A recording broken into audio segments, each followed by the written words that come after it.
भारत के इतिहास की विडंबना यह है कि पृथ्वीराज को एक दूसरी किताब से याद किया गया। चंद बरदाई की एक किताब है पृथ्वीराज रासो, उसके आधार पर याद किया। क्योंकि पृथ्वीराज रासो बहुत बाद की किताब है और पृथ्वीराज रासो की ज्यादातर बातें सही नहीं है। उस पृथ्वीराज रासो के आधार पर एक आदमी को भारत में विलेन घोषित कर दिया गया, जयचंद। आज भी भारत में गद्दार का पर्याय जयचंद को बताया जाता है, जबकि जयचंद बहुत बड़े राजा हुए, बड़े धर्मपरायण राजा हुए और जयचंद किसी प्रकार से गद्दार नहीं थे। ऐसा कहा जाता है कि गौरी को भारत में बुलाने वाले जयचंद थे। तो यदि गौरी को भारत में तराइन के दूसरे युद्ध में जयचंद ने बुलाया था, तो तराइन के पहले युद्ध में गौरी को बुलाने वाला कौन था?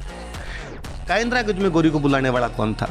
और गौरी से पहले जब खुसरो शाह, जब शहाबुद्दीन, जब आपका गर्जन मातंग आए थे, जब आपका इब्राहिम आया था, जब आपका गजनवी खुद आया था, तो उनको बुलाने वाले कौन थे? ढंग से एजुकेशन नहीं है, इस चक्कर में जयचंद को गद्दार बता दिया गया।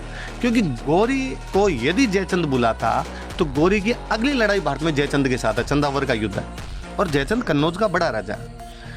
अच्छा, उस पृथ्वीराज रासो की उन कहानियों के आधार पर हमने एक प्रेम कहानी और गढ़ दी, इसको बॉलीवुड वालों ने और आगे बढ़ा दिया कि जयचंद की एक बेटी थी सेयोंगिता से पृथ्वीराज प्रेम करता है, दोनों प्रेम करते हैं, पृथ्वीराज उसका किडनैप कर लेता है और इस वजह से जयचंद से उसकी बनती नहीं थी। इस प्रकार की न तो कोई लड़की थी, न इस प्रकार की कोई बातें भी थी। ये पृथ्वीराज रासो की बातें बहुत बाद में लिखी गई और उनके अंदर कतई कोई सच्चाई नहीं।